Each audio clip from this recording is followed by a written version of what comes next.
lots of students and parents are wondering what is going to happen with graduation at their schools. Fox 13's Brian Schnee joins us live now with an update from some of Utah's biggest school districts. What did you find out, Brian? Yeah, Bob and Kelly, most notably those school administrators, teachers, and students, and of course those high school seniors really wondering what is going to happen with graduation. Well, it's ultimately up to school districts with some recommendations from local health departments to decide what is the safest way to hold a graduation and how would it look. Well, two of Utah's biggest school districts, Canyons and Alpine, discussing their options tonight during their virtual board meetings. The topic of grading students right now became a big talker, but the big draw for a lot of people watching the online streams on social media, they really want to know just what's the plan for graduation. Well, Alpine sent out a survey. They got over 6,000 replies where parents and teachers want a virtual ceremony while students want a traditional one.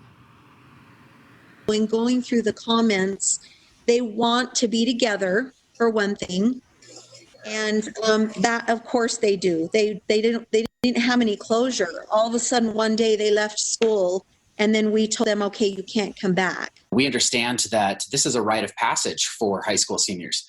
They've worked really hard, and many of those high school seniors and their parents have reached out to the district in the past few weeks asking for, a postponement of graduation ceremonies or some type of a ceremony that would recognize all of the work that the class of 2020 has done at the end of it. What we really want is to provide a ceremony for students where they feel like they were appropriately honored for all that they did during the years in school. Well, it's not just the students. Tonight would have been the Teacher of the Year announcement ceremony for the Canyon School District. Graduation for Canyon scheduled for May 28th, for Alpine late May as well. There have been no official announcement for what will happen with either of those two districts.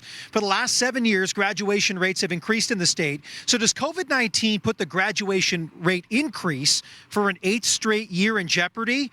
Well, here are the numbers from spring 2019. Over 43,000 Utah students graduating from public schools. That was a graduation rate of about 87%, a small increase from the year before.